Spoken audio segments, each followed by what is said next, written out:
Hey folks, Daily Landsblog here, and yeah, we have a guest on almost every day, and that guest, of course, would be Brando Landsberg, and you hear the voice of Casey Landsberg, but sometimes someone does something so special, so significant, that we got to put them on the air, and I hear, not you, Alex, hold on, I hear the dog walking in. Yeah, I mean, here's the thing. He heard me mention Alex's name, and he's going, wait a second, here's Alex mowing my lawn. Alex Kazi, welcome to the Daily Landsblog. Good to talk to you.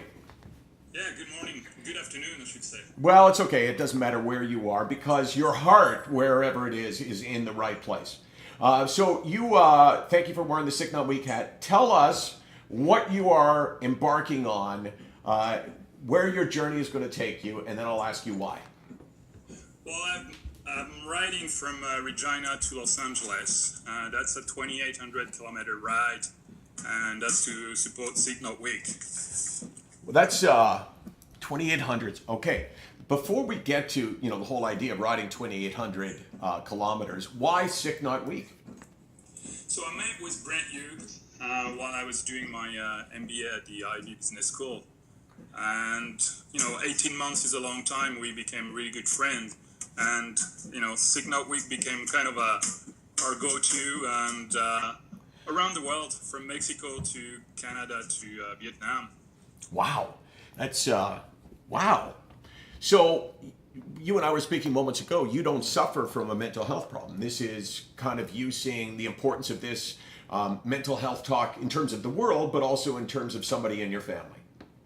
Yeah, that's right. My mom suffered from anxiety and depression too. And it's been hard for me. It's been years, and I haven't found the right way to speak with her and understand exactly where she was coming from. So going through the whole process and talking with Brent and hopefully, raising awareness for SickNotWeak is going to help me do that in the future. Now, I obviously detect an accent. That's French, not French Canadian, but that's French as in France. Where were you brought up? I was brought up near Paris, in France, obviously. For about 25 years, I stayed there. And then through work, I traveled across the world from North Africa, Middle Eastern countries, Southeast Asia, and so on, and landed in Canada about 5 years ago. So I got to tell you, when I realized that you were from France, I thought to myself, well, you probably were a cyclist growing up. I mean, the Tour de France, cycling is to French people in many ways what baseball might be to Canadians, right? I didn't make it hockey because obviously it's not the biggest thing. But you're not a professional cyclist. You're not an amateur cyclist, really. You're kind of diving into this for the first time, correct? Yeah, that's correct. It's become a necessity. I enjoy going out. I used to run a lot more through injuries. I needed to change, and bicycle became my go-to.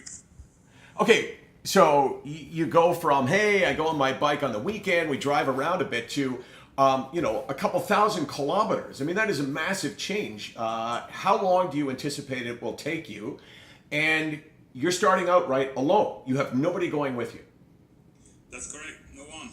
But I've got 60 friends from my MBA program, and I met either online or through other community activity that I have people that I know are going to support me, and I think I don't feel alone. Like I think, and it's the same spirit as SickNotWeak. I think we're not alone. Like we can talk, we can call, and we're not alone. So I feel the same when I'll be on my bike. I kind of feel when I talk to you like I did on the weekend. I saw someone had a tattoo of the SickNotWeak hashtag, and I thought, wow, that is so unbelievable, because sometimes you feel like you live in a vacuum. Like Casey and I are doing this and you think, okay, well, no one really knows. I mean, people do, but then to hear you doing this is amazing. I want to catch up to you throughout your ride. How can people make a donation? How can they find out more information about you and your ride and why you're doing it?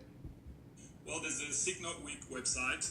There's also my website, www.ideology.com. And there's a Facebook page called Ride to LA. That people can go and check out, and it's all to support SickNotWeak at the end of the day. Instagram, Twitter, every social media is a good way to communicate. Okay, dude, I got to tell you, I suffer from anxiety as well, and I'm going to be worried about you now for the next long while. I mean, all of that riding, all of the possible weather, you know, who knows what's going to go on. So you have to be safe. And why don't we talk again in 2 weeks? How about that? Yeah, that would be great. Thanks, man. Ride carefully, and thank you for doing this. Thank you, Michael. Answer these questions. SickNotWeak.com. How many hours a day? 24 hours. How many days a year? This is the tough one. 365. I don't know my calendar. It's 364, dude. I say that at the end of each of these. You know what? Forget it. You take that hat off. You go, okay, you know what? You do what you're doing. Thank you.